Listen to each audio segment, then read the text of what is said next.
Einen wunderschönen guten Morgen zum Trainingspark. Chancen muss man sich nehmen. Das ist ein Zitat von Gerd W. Heise. Chancen muss man sich nehmen. Stell dir mal vor, ein Olympiasportler ist im Wettkampf auf dem besten Weg zu einer Medaille. Und so kurz vorm Ziel bleibt er stehen und sagt, okay, ich weiß ja, dass ich es kann, lass ich die anderen gewinnen. Was denkst du in dem Moment von dem? Cooler Typ. Was ist das für ein Depp? Stell dir vor, du hast einen potenziellen Neukunden davon überzeugen können, dass du ihm sein Business vorstellen, dass du ihm dein Business vorstellen kannst.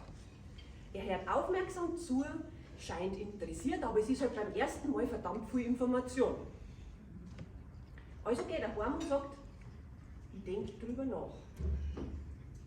Was tust jetzt du? Möchtest du denn die Belohnung für deine Arbeit haben? Also möchtest du den als Kunden gewinnen? Wenn ja, was musst du dann tun? Gernot, was musst du dann tun?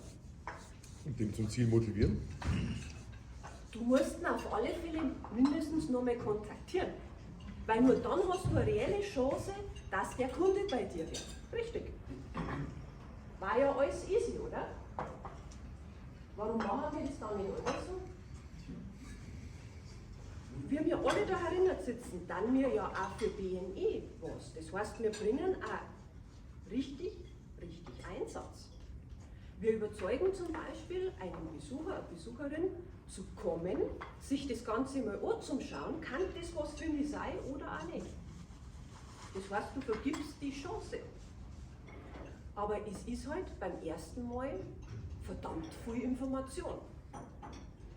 Also geht der Mensch interessiert heim und wird nie wieder angerufen. Zumindest macht es den Eindruck, weil wir haben unseren Besuchertag gehabt mit 11 Besuchern und das Führungsteam hat 0 Feedback erhalten, was ist denn aus den Besuchern überhaupt geworden. Unsere Medaille, unsere Belohnung ist doch ein potenzielles Neumitglied. Und meine Herrschaften, 80% vom Aufwand hast du doch schon gebracht. Du hast Einsatz gezeigt, hast er oder sie überzeugt, dabei zu sein. Ja, lasst doch dann die 20% bitte nicht ungenutzt auf der Straße liegen, sondern ruft denjenigen an. Am besten heute noch. Das gilt übrigens für alle offenen Business-Sachen. Vielleicht reicht dieser eine Anruf aus, um das Leben dieses Unternehmers nachhaltig zu verändern. In Sachen Persönlichkeitsentwicklung und Umsatz.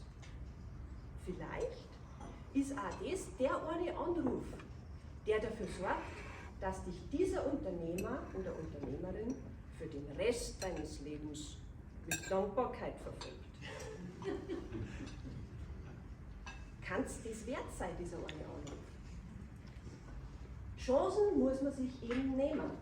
Und deswegen, meine Lieben, in diesem Sinne, viel Erfolg beim Nachttennis.